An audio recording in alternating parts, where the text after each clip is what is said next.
The wind whistled dry across the scorched hills of Dry Hollow.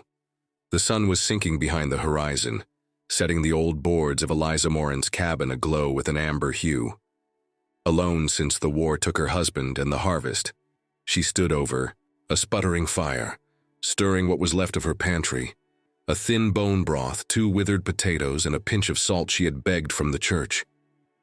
It wasn't much, but it was all she had. She'd stopped complaining long ago. Since the day she buried Samuel herself, her grief had gone silent. She spoke only to the chickens now, and to God, when she could bear to. Then she heard it. A snap in the brush, sharp, close. Eliza froze with the spoon in midair. The wind creaked against the shutters, but this sound didn't come from the trees. It was heavier, like footsteps, staggering ones. She grabbed the oil lamp and stepped out into the dusk. Just beyond the fence, in the shadows of the juniper trees, something moved. A figure, large, lurching. It limped forward, dragging 1 foot, the way a dying man walks. "Sir?" she called out, unsure why she was speaking. Maybe instinct, maybe something deeper. "Are you hurt?" The figure stumbled closer. He was tall, coated in dust, his shirt torn and stained across the ribs. Blood seeped through his fingers as he pressed them against a wound on his side. His hat was soaked with sweat and rain, shielding his eyes. And then he dropped to his knees. Eliza rushed forward. Her heart thundered in her chest. She touched his shoulder. His skin was hot, burning with fever. "If you can hear me," she whispered, trying to lift his weight. "Don't die here, not tonight." She didn't ask his name, didn't ask if he was a good man or a criminal. Just dragged him toward the house, 1 breath at a time, until she laid him on the mattress her husband had died in. She tore strips from her skirt to pack the wound. Gunshot, not fresh but infected. The smell of rot lingered under the blood. The stranger said nothing. For hours she worked in silence, changing cloths, boiling water, speaking to him as if he were her husband returned. Once his eyes opened, just for a second. And in that fleeting look, she saw not a killer, not a drifter, but something she hadn't seen in a long time. Fear, not of pain, but of kindness, as if no one had ever helped him without asking something in return. When his fever eased and he slipped into restless sleep, she brought the soup. 1 bowl. She sat beside him, lifting the spoon. He tried to turn away. "Don't worry," she said softly. "I've got nothing left to lose either." She fed him spoon by spoon. At first he resisted, then gradually his lips parted. He didn't thank her, but when he looked at her again, the hardness in his eyes had shifted, just slightly. Suspicion cracking. She blew out the lamp. The fire crackled low. Outside, the prairie swallowed the light, and inside, the widow watched over a nameless man, not knowing that before morning came, he'd vanish without a trace. The first light of dawn crept through the cracks in the cabin walls, painting thin lines of gold across the wooden floor. A cold draft slipped in behind it, brushing against Eliza's cheeks as she opened her eyes. She sat up slowly. The fire had died out during the night. Embers lay silent, gray and brittle. The tin bowl sat where she'd left it, still half full. But the bed was empty. The man was gone. Blankets folded. No blood trail, no goodbye. Eliza stood motionless for a moment, trying to understand if it had all been a fever, dream. She walked to the door and opened it, her eyes sweeping across the dirt path leading to the trees. Then she saw them. Footprints, pressed deep in the mud, still fresh but uneven, one dragging behind the other, and smeared alongside them, blood. A knot tightened in her chest. He hadn't vanished. He had fled. She stepped barefoot into the cold earth, following the prints as far as the fence. Beyond that, they disappeared into the dust. Nothing but sagebrush and open sky for miles. He hadn't even taken food, not water, nothing. Eliza stood in the silence of the morning, the wind catching strands of her hair, lifting them like whispers from the dead. She should have been relieved. He was a stranger, maybe even dangerous, A man with a gunshot wound doesn't stumble through the desert without a reason. She had invited him into her home, given him her last meal, risked her safety for someone she knew nothing about. And yet, she wasn't angry. She was hollow. Back inside the cabin, she tidied the blankets, folded the shirt she had used to wipe his fevered skin, and poured the cold soup into the earth outside the window. As she watched it sink into the dry dirt, something gnawed at her. What was he running from? Who was he running to? She couldn't explain it, but something in his silence had stayed with her. His eyes, that flicker of pain when she offered him food. It hadn't been hunger that broke him. It was kindness, the kind that carves through a man's armor like a knife through ripe fruit. That afternoon she walked into town. Dry Hollow was barely more than a crossroads. A church, a saloon, a general store, and a handful of cabins. But word traveled faster than horses, and when Eliza appeared on the main road, eyes turned. Mrs. Hill from the church looked her up and down. "Back to begging for salt, widow?" she asked with a pinched smile. Eliza didn't answer. She just nodded politely and kept walking. She stopped by the store for flour, but her name wasn't good for credit anymore. Mr. Talbert behind the counter offered her a stale loaf instead. Charity, he called it. She left empty-handed. At the well, she overheard two men talking. "Heard the soldiers are back in the area," one said. "Looking for someone, a deserter." "Yeah? What did he do?" "Shot a captain, they say. Took off with some government papers and a pocket full of stolen coin." Eliza gripped the rope beside her tighter. Deserter, shot a captain, stolen coin. She blinked. The man in her cabin, his wound, the silence, the guilt in his eyes. Was that who she had fed? A man wanted. For murder? She felt the weight of 100 eyes from the town pressing on her shoulders as she turned and walked back toward the edge of the settlement. Dust curled around her boots. A slow, burning question rose inside her. Had she saved a good man? Or just helped a killer escape? By the time Eliza reached her cabin, the wind had picked up again. Dust spiraled across the path, gathering in tight curls at her feet. She shut the door softly behind her, as if trying not to wake something invisible that still lingered in the air. She sat on the edge of the bed where the stranger had lain just the night before.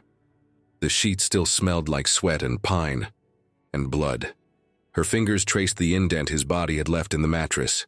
It was almost as if he'd never been there at all. No name, no goodbye, no thank you. Just a shadow in the dark and a silence that somehow echoed louder now than any scream. She didn't sleep that night. Instead, she lit a candle and stared. At the flame for hours, thoughts tangled like vines in her mind. The word deserter circled over and over. A criminal, a killer, a man who shot his own commander and ran. But the face she remembered didn't match the story. Yes, he was hiding. Yes, he was afraid, but not the kind of fear born from guilt. It had felt different, like shame, like pain he hadn't deserved. By morning, the town was buzzing. The soldiers had arrived. Eliza stood behind the crates near the general store and watched them. Dismount. 3 of them in worn blue coats and with expressions hard as the desert ground. One had a scar that pulled his mouth into a permanent scowl. Another wore silver stripes and barked orders like he was still on a battlefield. They questioned the saloon owner first, then the blacksmith, then the preacher. They showed a drawing, rough charcoal on parchment, a man with a square jaw and dark eyes, hair to the shoulders, scar above the brow. Eliza felt the blood drain from her face. It was him, the man she fed, the one she bandaged and prayed over, the one who vanished into the night like smoke. The sheriff stood beside the soldiers, pointing toward the far end of town, toward her cabin. She turned and walked away before they could look her way. Back home, she began gathering her things, slowly, methodically. She didn't know why. She had nowhere to go, but something in her gut twisted with urgency. If they found out she'd helped him, what would they do? Call her a traitor, a liar, or worse, a woman who had willingly taken in a fugitive? As she reached for her coat, there was a knock at the door. Not loud, not angry, measured. She opened it to find Reverend Coyle standing on her porch. He was a narrow man with a spine like iron and eyes that saw too much. Always dressed in black, always watching. He folded his hands in front of him like he was performing a funeral. "Eliza," he said, voice low. "The Lord sees what we do in the dark." She didn't respond. He took a step closer. "There's talk that a stranger was seen near your land, bleeding, stumbling, resting in your barn." "I wouldn't know," she said quietly. "A woman alone is easily deceived," he said. "But sin loves to enter where the door is left open. If you harbored him, if you fed him, the soldiers won't show mercy. Nor will the town." Eliza's hands curled into fists by her sides. "I gave a dying man food and a place to rest," she said. "I didn't ask what side he fought on." The Reverend's mouth twisted as if her answer tasted bitter. "You should pray," he said, and turned without another word. As his figure disappeared down the hill, Eliza closed the door. But her world had already cracked. It wasn't just soldiers she feared now. It was her neighbors, their judgment, their whispers, their eager mouths hungry for someone to condemn. And above it, all the question that still haunted her most: what had he done, really? And why had she hoped deep down that he might come back? The church bell rang at noon, a dull, rusted clang that didn't summon much more than dust and judgment. Eliza stood at the back of the small chapel, shoulders stiff beneath her shawl, eyes fixed on the worn wooden cross above the pulpit. She hadn't come for comfort. Not today. She came because the town expected it. The pews creaked as she sat down.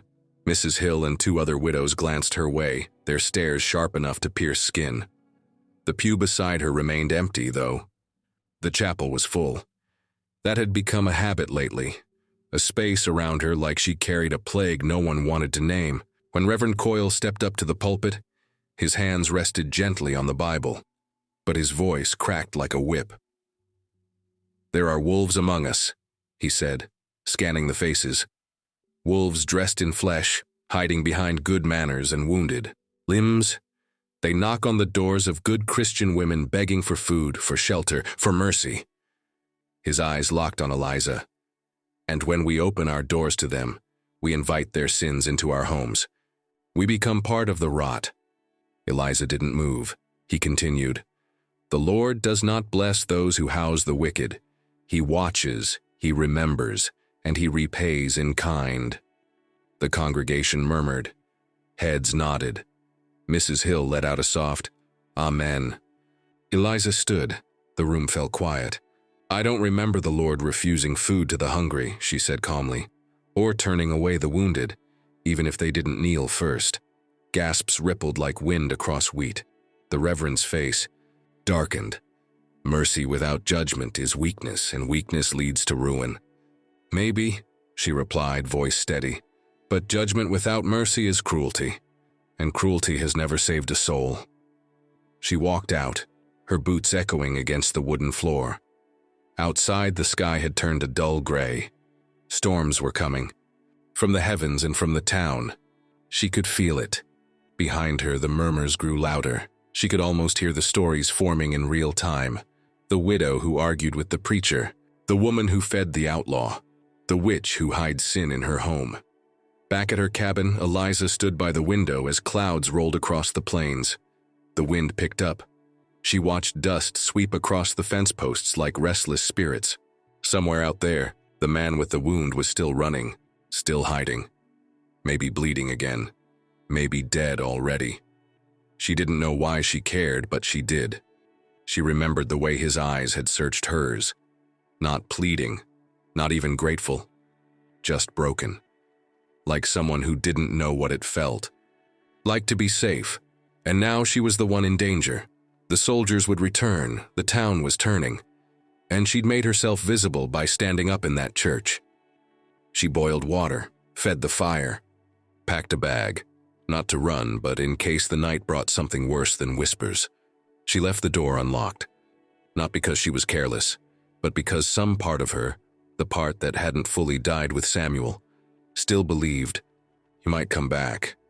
Not to thank her, not even to explain, just to prove she hadn't imagined the way he looked at her that night, as if she was the first good thing he'd seen in years. The rain came without warning. Not a slow drizzle, but a hard, relentless downpour that hammered the roof like hooves of angry horses.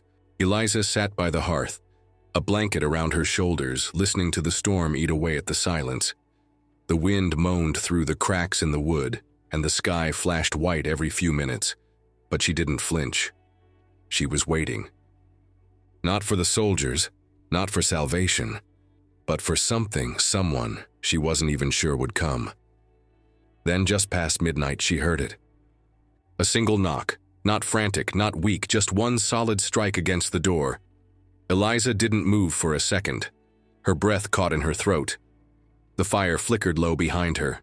Then she stood, heart pounding, and opened the door. There he was, soaked to the bone, shirt torn, boots caked in mud. His face was pale under the wide brim of his hat, and blood trickled slowly down his arm. But his eyes, those same haunted eyes, found hers through the dark. He didn't speak. He just stepped forward slowly, as if expecting her to slam the door. When she didn't, he held out something wrapped in wet leather, a satchel, heavy, weathered, stained. She didn't take it. Instead, she stepped aside and let him in.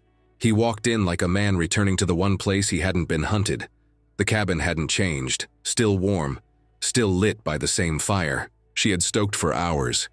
But he looked like he'd walked through hell to get back to it. Eliza shut the door and turned to face him. "Jack," he said at last. His voice was low, rough, but steady.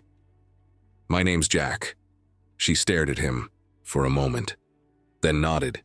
He handed her the satchel and sat down on the floor near the fire. Exhausted, she didn't ask questions, not yet. She brought a dry towel, a clean shirt from Samuel's trunk, and the rest of the bread she had saved.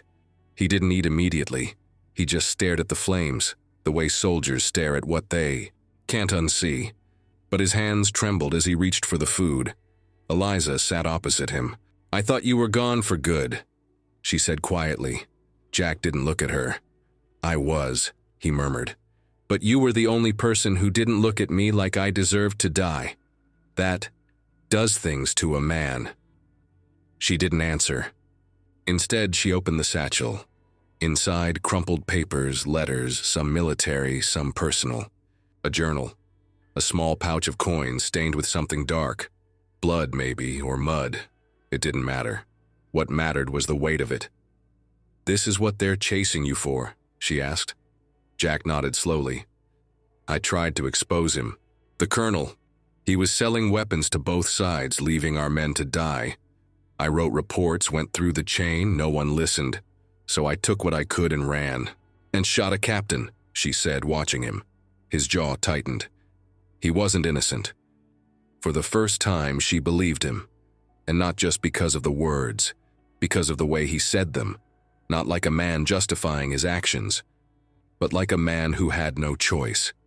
The wind outside screamed louder, but inside the cabin the silence grew soft, familiar. He leaned back against the wall, head tilting toward sleep, but his eyes stayed open, fixed on her. "I'll be gone by morning," he said. Eliza stared into the fire. "No, you won't." For 3 days, Jack didn't leave the cabin. The rain refused to stop, turning the dirt outside into thick, sucking mud. The world beyond Eliza's fence was lost in a haze of gray and mist, the perfect cover for a man who couldn't afford to be seen. He spent most of the time near the fire, shoulders hunched, his body still healing. Eliza changed the bandages, without asking questions. Jack didn't talk much, but when he did, it was never about the war. It was about small things. How the creek behind her house sounded different than the rivers up north. How the wind here carried dust that stuck to your lungs. How he hadn't heard birds sing in a long time, until now. He never asked for anything, and yet, he began to notice everything. When she limped from old pain in her knee, he chopped the firewood without being told. When her roof started to leak in the corner, he patched it with scraps before she even saw the damage. When she woke from nightmares, sweating and breathless, he never said a word, just stirred the fire so she wouldn't feel so alone in the dark. There was no confession between them, no declaration of need or thanks, just an understanding. One night, while peeling potatoes, Eliza said quietly, "You're different than I expected." Jack didn't look up. Most people expect the worst. She smiled faintly. They usually find it. That night, they ate in silence, not because there was nothing to say, but because silence had become safe. Shared. He slept on the floor, but closer to the fire now. She didn't offer the bed. Again, and he didn't ask. But sometimes, when he thought she was asleep, he'd sit up and watch the door, hand resting near the knife on his belt, as if waiting for the world to catch up with him. And Eliza. She began to hope it wouldn't. She found herself waiting for his footsteps each morning, listening for the way he stirred the coals or coughed into his hand. Every time he left the cabin to fetch water or check the traps, her chest tightened until he returned. She knew it was foolish. He was hunted. Broken. Temporary.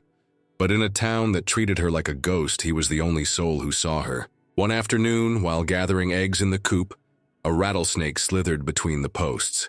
It struck, fast and silent, but before she could scream, Jack was there. Knife in hand, one motion. The snake's head dropped to the dirt. She stared, at him, chest heaving. He didn't speak, just grabbed her by the shoulders and held her still until she stopped shaking. Then he stepped away, eyes flicking toward the horizon like danger might come galloping over the ridge. Eliza crouched and picked up the basket. "Thank you," she whispered. Jack only nodded. But later that night she found the snake's rattle. On her pillow, cleaned and tied with a strand of leather. Not a gift. A warning maybe, or a promise. Something was changing, not fast, not loud, but deeply. Like roots under dry earth, searching, growing, reaching toward something neither of them could name yet. The sky cleared on the 7th day. A pale sun spilled across the prairie, washing the world in muted gold. Birds returned to the fence posts. The mud began to harden. And Eliza knew. The quiet couldn't last. Neither could Jack. That morning, as she folded laundry near the stove, she found him sitting at the table with the leather satchel in front of him, fingers drumming against the buckles. He hadn't touched it since he returned. Now he was staring at it like it was a coffin he'd built himself. "You never asked," he said without lifting his eyes. "I figured you'd tell me when it mattered." He nodded once, then opened it. Letters spilled out. Government orders, maps, pay records, sealed military correspondences. Some were stamped with official emblems. Others bore the signatures of men who commanded thousands. And beneath them all, tucked inside a folded shirt, stained with blood, was a small notebook. He passed it to her. It was a journal. His. Names, dates, incidents. Entire pages documenting the corruption inside his unit. How his superior officers sold weapons to outlaws. How rations were stolen and sold back to soldiers at triple cost. How unarmed civilians were cleared from disputed land and left to rot in the sun. And how, the moment Jack spoke up, they branded him a traitor. "They tried to kill me," he said, voice low. "But I got out with enough to prove what they were doing. I just never got far enough to hand it over." Eliza ran her hand across the worn leather cover. The ink was faded in places, but it was all there. The truth. "And the man you shot?" she asked. Jack leaned back in the chair. "Captain Reeve. He came after me when I ran. I warned him to stand down. He drew first." "Did you kill him?" Jack looked at her. No hesitation. "Yes." Eliza didn't flinch. She sat down across from him, the journal still in her hands. She thought of the Reverend's words, the town's whispers, the stares that burned holes in her spine. They'd called Jack a murderer, but what she held felt more like a confession carved in fire and ash. Not the ramblings of a guilty man, but the record of someone who had tried and failed to stop something bigger than himself. "What are you going to do with it?" she asked. Jack shrugged. "I thought maybe I could give it to someone. Who'd care? A judge, a preacher, a newspaper man, I don't know anymore." "They won't listen," Eliza said quietly. "Not out here, not to a man like you." He smiled, bitter, knowing. "No, they won't." She closed the journal and pushed it back toward him. "You came back for a reason," she said. "So figure out if it's to keep running or to finish what you started." Jack looked at her then, or really looked at her, like she'd said something no one had dared say to him before. She stood and began preparing supper. He stayed, at the table staring at the open satchel, the journal, the coins, and for the first time since he'd arrived, his shoulders dropped. Not from exhaustion, but from relief. Someone believed him. Someone saw more than the blood and the bounty. Someone saw the man underneath. The stillness broke just after dawn. A distant rumble across the valley. Not thunder this time. Hooves, 4, maybe 5 horses. Jack was already at the window before Eliza reached the door. "They're here," he said. Eliza didn't ask how he knew. She saw it in his face, the shift from rest to readiness, the soldier emerging from behind the quiet man who had peeled potatoes beside her days before. "Go," she said, "out the back, the woods." "No." He said it simply, firm, like a man who had run too far for too long and decided finally to stop. "I'm not leaving you to deal with them alone." Outside, the sound grew louder. Eliza stepped away from the window, heart racing. "They'll hang you. Not if I talk first." She shook her head. "You think they care what you say? You're a name on a paper, a reward, that's all." He turned to her. "Then let me do one decent thing before they take me." There was no time to argue. The knock came like a gunshot, heavy, deliberate. Eliza opened the door slowly. 5 men waited outside, 3 in Union blues, 1 civilian in a worn vest with a tin star clipped to his chest, the sheriff. And in the middle, tall and expressionless, stood a man with silver captain's bars and eyes like stone. "Mrs. Moren," the captain said. "We're searching for a deserter, armed and dangerous, goes by Jack Monroe. Seen him?" Eliza didn't answer. Her hand trembled at her side. Behind her, Jack stepped into view. "I'm right here." The soldiers raised their rifles. The captain's jaw twitched. "Hands up," he barked. "On your knees." Jack obeyed. Eliza stood frozen. "He's no threat," she said suddenly, her voice sharp. "He's not what you think." The captain didn't look at her. Jack did. "It's all right," he said softly. "Let it go." As they bound his hands, Eliza felt something snap inside her. They dragged him toward the horses, his boots cutting long scars in the dirt. She ran after them. "He has proof," she shouted. "Letters, a journal. You think he's a criminal? But he's the one who tried to stop the real ones." The captain turned. "Lady," he said coldly, "the only thing I need from him is silence." Then he struck her, a sharp backhand that sent her to the ground. Gasps came from the small crowd that had gathered near the edge of town, eyes peeking from windows, from behind crates and posts. No one moved to help her. Jack roared. It was the only time she ever heard his voice raised, a sound full of fury and fear. He fought against the ropes, wild, unthinking, until a rifle butt cracked against the back of his head. He dropped like a stone. The soldiers mounted, hoisted his unconscious body over a saddle, and rode off into the morning mist. Eliza sat in the dirt, blood in her mouth, her eyes locked on the trail they left behind. The journal still sat on her kitchen table, and suddenly she knew she wasn't done. If the town wouldn't save him, if the law had failed him, then she would be the one to finish what he started. They held the trial in the church, not a courtroom, not a camp, a church, the same place where Reverend Coyle had called her a danger to the town just a week earlier.